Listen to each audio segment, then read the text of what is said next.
Bismillahirrahmanirrahim. Assalamualaikum warahmatullahi wabarakatuh. Anak-anakku sekalian yang saya sayangi, cintai. Dalam kesempatan ini, Bapak ingin menyampaikan materi tentang kerajaan-kerajaan Islam di Indonesia. Kerajaan Islam di Indonesia itu sebenarnya fase kedua dari proses Islamisasi di Indonesia. Jadi proses pertama itu kedatangan para pedagang pada abad ke-7 dari Arab, Persia, India, Cina, ke Nusantara. Nah, itu nanti berproses sehingga banyak penduduk di Nusantara ini memeluk Islam. Nah, dari perdagangan nanti melalui perkawinan, perkembangan Islam itu terus berlanjut. Nah, sekarang berdirinya kerajaan-kerajaan Islam di Indonesia. Ini fase kedua dari proses Islamisasi di Indonesia. Jadi penting. Jadi peran kerajaan Islam, peran kerajaan dalam melakukan proses Islamisasi di Indonesia itu penting. Nah, yang pertama kita bicarakan tentang kerajaan Samudra Pasai. Ini kerajaan Islam atau Kesultanan Islam yang pertama di Nusantara, di Indonesia gitu ya.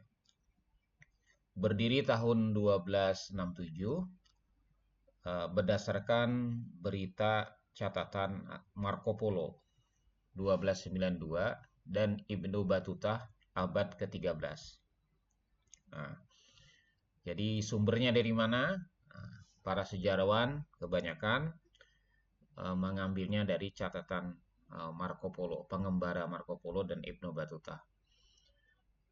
Posisi kerajaan Samudra Pasai itu terletak di pantai utara Sumatera, di pesisir pantai utara Sumatera, kalau sekarang di Aceh, nah, di sekitar kota Lok Semawi, Aceh Utara sekarang. Pendirinya itu sebenarnya Nazimuddin Al-Kamil itu orang Mesir ya, yang datang ke Aceh. Nah, lalu dia mengangkat Marah Silo. Kalau orang Aceh bilangnya merah, merah itu raja artinya. Marah Silo sebagai Raja Pasai pertama. Jadi kalau ditanya siapa Raja Pasai pertama, nah itu Marah Silo. Tapi kalau inisiator pendirinya gitu ya, Laksamana Laut Nazimuddin Al-Kamil ini orang Mesir itu. Nah, tapi seringkali juga disebut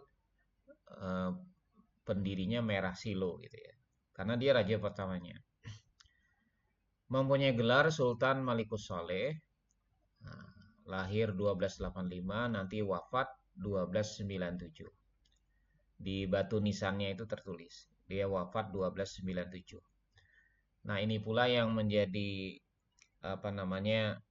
landasan atau argumentasi teori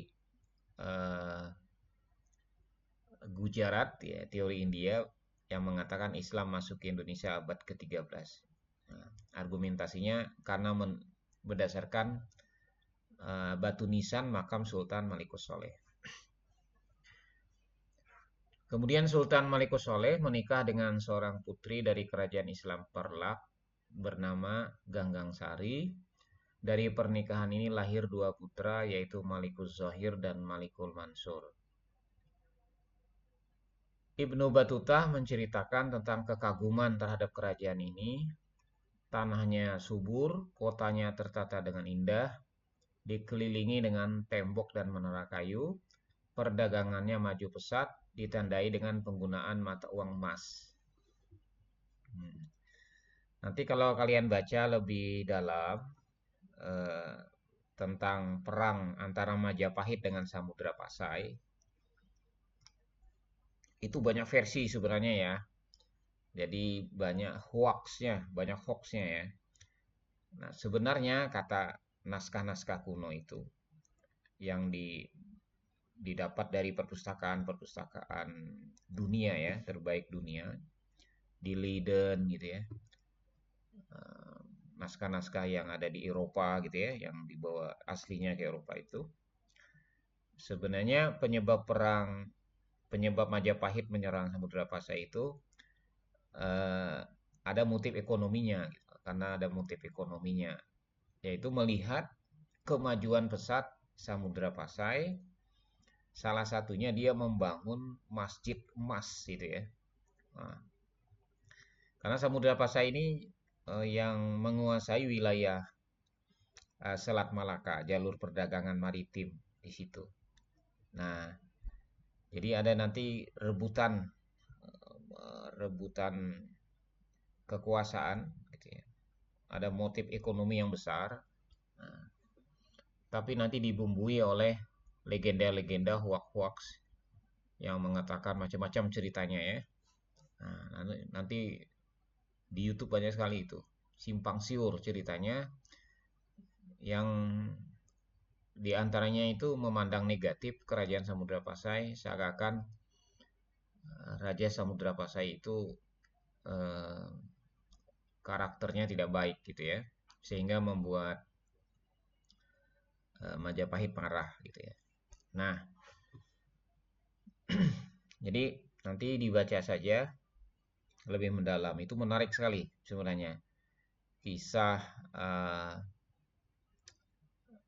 putranya keturunan Sultan Malikus Saleh itu dengan putrinya dari keturunan Hayam Wuruk ya. Nah, kisah percintaan yang itu, nah itu tadi banyak bumbu-bumbunya ya, hoax-hoaxnya. Jadi banyak legenda-legendanya simpang siur gitu ya. Nah, karena sejarah itu mudah sekali dibelokkan, mudah sekali dicampuri ya sejarah itu sepanjang waktu itu ya.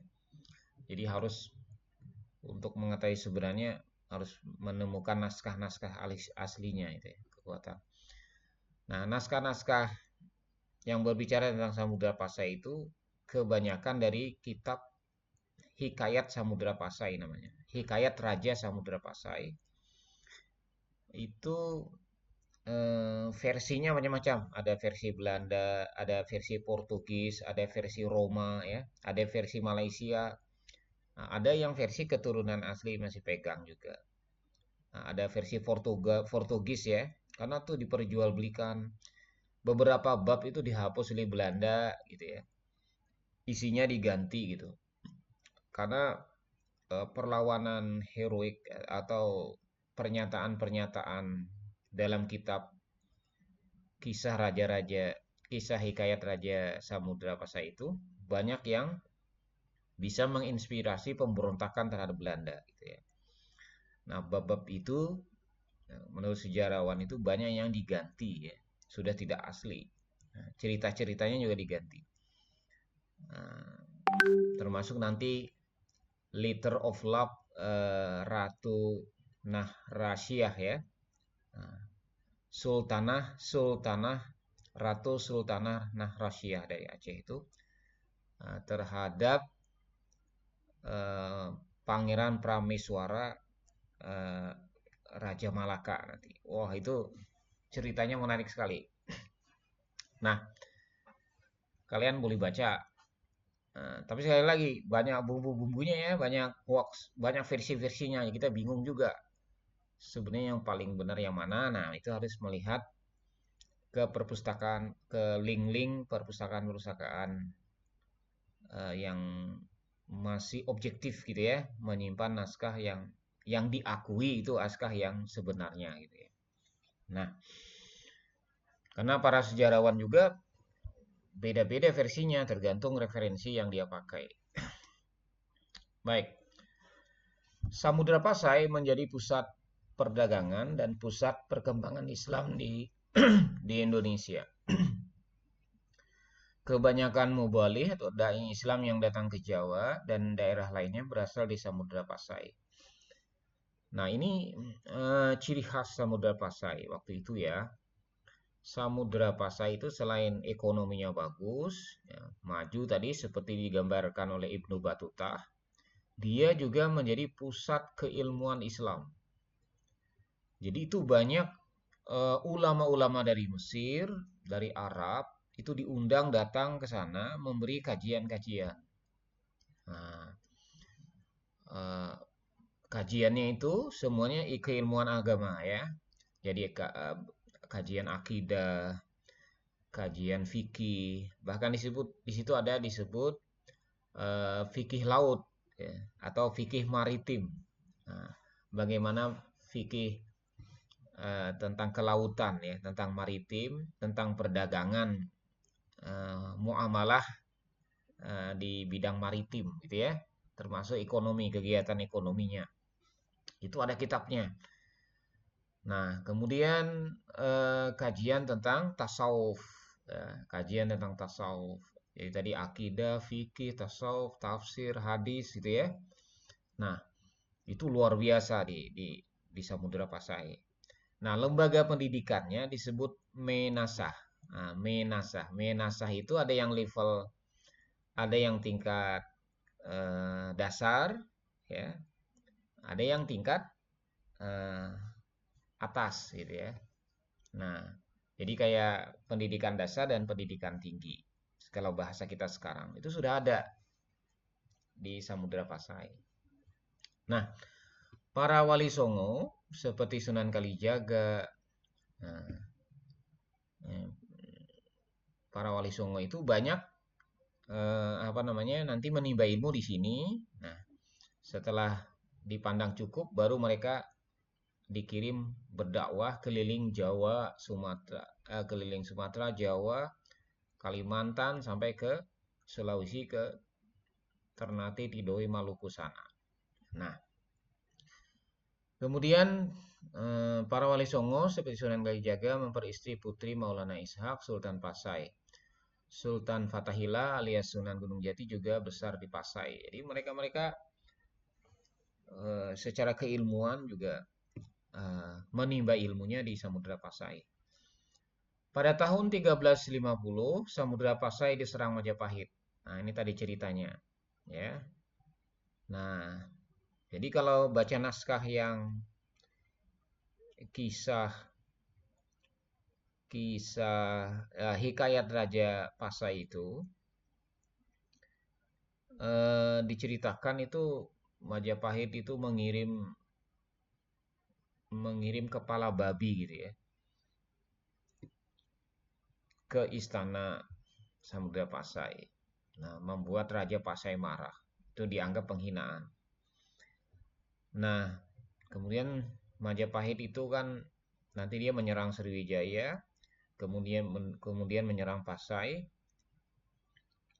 sampai Pasai itu kalah ya. Nah, serangan pertama itu kalah, kemudian eh, disebutkan itu berapa ya? Tentara Majapahit itu membunuh 19 syekh, 19 ulama besar, 19 ulama besar di Samudra Pasai itu dibunuh oleh tentara Majapahit. Kemudian ada 400 ahli logam. 400 ahli logam Samudra Pasai itu ditangkap, nah, kemudian dibawa ke Trolan, ke ibu kotanya Majapahit. Kalau sekarang di Mojokerto ya, Trolan, dibawa ke Trolan sana, Jawa Timur.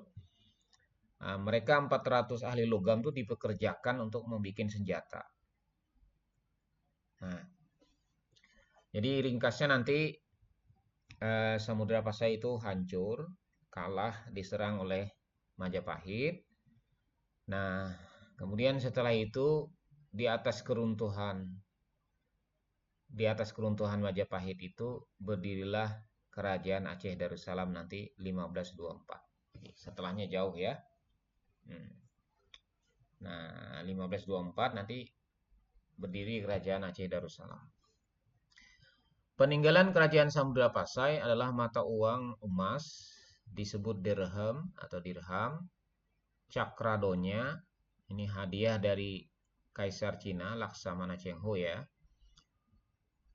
Jadi Laksamana Cheng Ho. Jadi Samudra Pasai itu dia punya hubungan yang luas dengan dinasti Ming ya, yang ada di Cina, juga dengan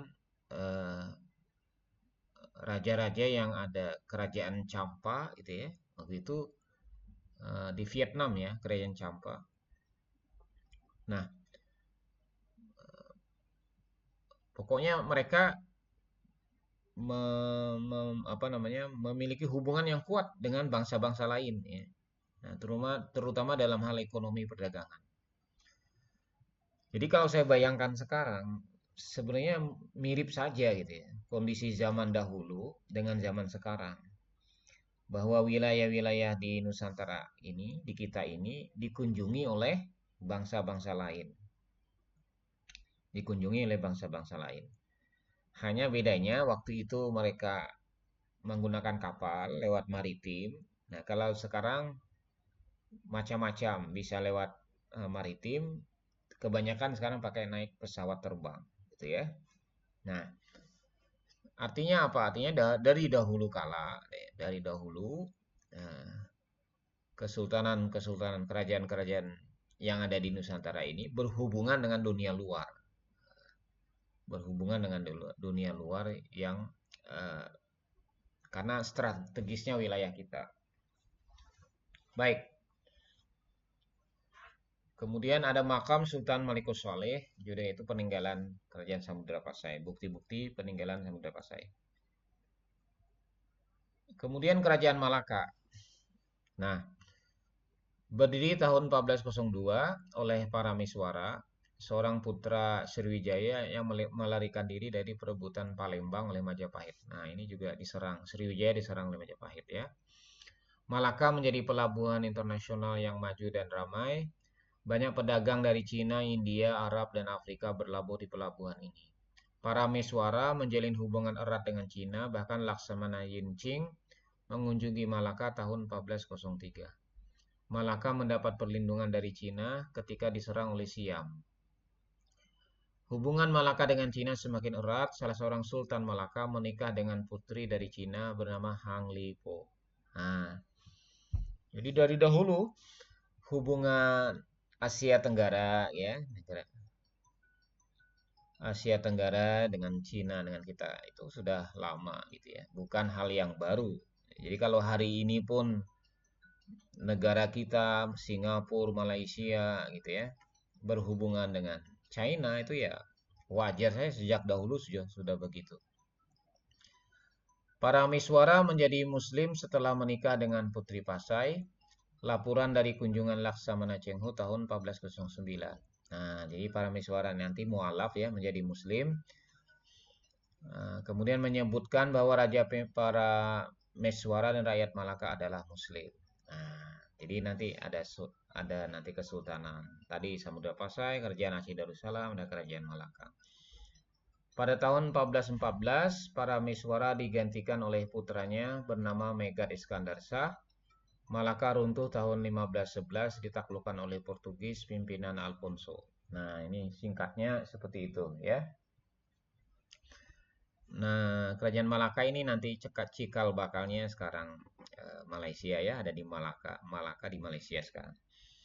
Baik. Kemudian Kerajaan Aceh Darussalam berdiri menjelang keruntuhan Samudra Pasai yang ditaklukkan oleh Majapahit. Berdiri menjelang keruntuhan Samudra Pasai. Jadi Samudra Pasainya runtuh. Nah, nanti digantikan oleh Kerajaan Aceh Darussalam. Raja pertamanya Sultan Ali Mugayat Shah yang dinobatkan tanggal 8 September 1507. Kerajaan Aceh mencapai puncak kejayaannya pada masa Sultan Iskandar Muda pada tahun 1607-1636. Pada masa kepemimpinannya Aceh berhasil memukul mundur pasukan Portugis yang datang dari Selat Malaka. Pada tahun 1586, Kerajaan Aceh menyerang Portugis di Malaka dengan kekuatan 500 buah kapal perang dan 60.000 tentara angkatan laut. Walaupun Aceh berhasil mengepung Malaka dari segala penjuru, namun belum berhasil menaklukkan Malaka karena adanya persekongkolan antara Portugis dengan Kesultanan Pahang. Nah, ini dia. Nah, jadi ini menggambarkan betapa kerajaan Aceh, ya, mulai Samudra Pasai tadi pusat keilmuannya, kemakmurannya, kemudian ditambah ini kelanjutannya kerajaan Aceh Darussalam, ya. Ini menggambarkan sejarah Aceh itu memang panjang. Jadi sebelum Indonesia merdeka, ya, sejarah Aceh itu luar biasa, ya. Mereka makmur dahulu gitu ya. Jadi kalau setelah Indonesia merdeka itu ada reaksi-reaksi Aceh ingin merdeka karena kecewa dengan pemerintahan Indonesia misalnya karena tak kunjung-kunjung bagus gitu ya.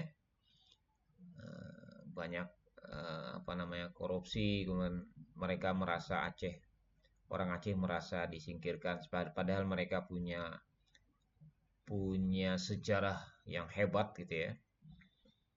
Punya kemakmuran yang luar biasa gitu ya. Bahkan katanya pertama kali Indonesia punya pesawat, ya, negara Indonesia punya pesawat, presiden punya pesawat itu dihadiahi oleh Aceh. Aceh memberikan pesawat kepada Soekarno, silahkan pakai gitu ya. Nah, pesawat presiden kepresidenan. Jadi kalau kalian main ke Taman Mini Indonesia itu ada pesawat di perumahan apa? Taman Mini Indonesia Indah itu kan ada ini, ada prototype gitu ya, ada mininya Indonesia gitu loh. Nah, setiap daerah provinsi itu punya rumah adat. Nah, dibuatkan di Taman Mini Indonesia Indah itu ada rumah adat tiap provinsi. Nah, kalau Anda berkunjung ke rumah adatnya Aceh, di depannya itu ada pesawat terbang. Nah, itu dulu yang diberikan bangkai pesawatnya ya, yang diberikan kepada Indonesia. Jadi Republik Indonesia kepada Soekarno. Jadi Republik Indonesia ini pertama kali punya pesawat gitu, pemerintah pertama kali punya pesawat itu hadiah dari Aceh, gitu ya. Kerajaan Kesultanan Aceh. Nah, jadi eh, kalau tokoh-tokoh Aceh merasa makin ke sini kok Indonesia makin nggak benar gitu ya. Nah, itu bisa muncul lagi tuh ingin merdeka gitu ya. Oh, menang mending dikelola sendiri gitu ya. Nah, mungkin gitu karena dia punya sejarah panjang. Tidak menutup kemungkinan daerah lain juga begitu di Indonesia itu. Jadi kalau apa namanya sekarang muncul nih banyak kekecewaan tentang pajak ya, tentang korupsi ya, korupsi yang makin merajalela gitu ya. Pengelolaan negara yang dianggap tidak bisa memakmurkan rakyat. Nah, itu ancamannya nanti bisa perpecahan.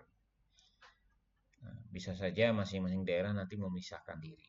Nah, itu nauzubillah, kita tidak ingin ya. Nah, kalau sampai orang pada tingkat frustasi, katanya ini nggak bisa dibetulin lagi gitu ya. Bisa aja tokoh-tokoh daerah itu memisahkan diri. Nah, baik. Mudah-mudahan itu tidak ya. Pejabat-pejabat kita sekarang sadar gitu ya. Eh, Mau bekerja demi rakyat, jangan lagi korupsi gitu. Hidup yang sewajarnya, tidak usah mewah-mewah. Kerajaan Aceh terkenal dengan kekuatan militernya, perdagangan juga, ilmu pengetahuan, komitmen yang tinggi dalam melawan imperialisme barat, penjajah barat ya. Jadi banyak tokoh-tokoh seperti Cut Nyadin, Laksamana Malahyati, kemudian Teguh Umar ya, tokoh-tokoh yang melawan Belanda, imperialis. Pengaruh kerajaannya hingga meliputi seluruh Sumatera, Jawa, Kalimantan, sebagian semenanjung Melayu. Jadi luas sekali. Kemudian banyak ulama lahir di kerajaan ini seperti Hamzah Pansuri, Samsudin Al-Sumatrani, Nuruddin Ar-Raniri, Syekh Abdul Rauf As-Singkili, dan lain-lain. Nah, ini karena dia jadi pusat ilmu pengetahuan. Jadi sejak di zaman Samudra Pasai sampai kerajaan Aceh Darussalam, itu mereka memang jadi pusat ilmu pengetahuan, khususnya ilmu keagamaan zaman itu. Kemunduran kerajaan Aceh dimulai sejak mangkatnya Sultan Iskandar Sani tahun 1641, ditambah dengan makin kuatnya kekuasaan Belanda di Pulau Sumatera dan Selat Malaka. Ketika Minangkabau, Siak, Deli, dan Bengkulu ditaklukkan Belanda, posisi kerajaan Aceh makin terpojok. Di sisi lain terjadi perebutan kekuasaan di antara pewaris tahta kerajaan sehingga turut memperlemah kerajaan. Nah, saya kira sampai di sini dulu, nanti lanjut kerajaan Demak. Karena waktu kita hanya 45 menit. 45 menit, nanti kita sambung lagi videonya. Perlu mungkin menjadi pertanyaan reflektif ya di kalian. Coba kalian cari jawabannya gitu ya.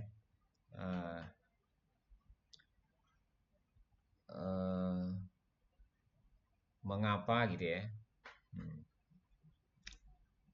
Mengapa Aceh atau Samudra Pasai dan Kerajaan Aceh Darussalam itu bisa gitu ya menjadi pusat ilmu pengetahuan agama yang dapat mendidik kader-kader pendakwah Islam yang nanti menyebarkan Islam ke seluruh Indonesia, ya, ke Jawa, ke Kalimantan, ke Sulawesi, gitu ya. Nah, itu sebagian besar Wali Songo itu dulu belajarnya juga dapat ilmunya di Samudra Pasai.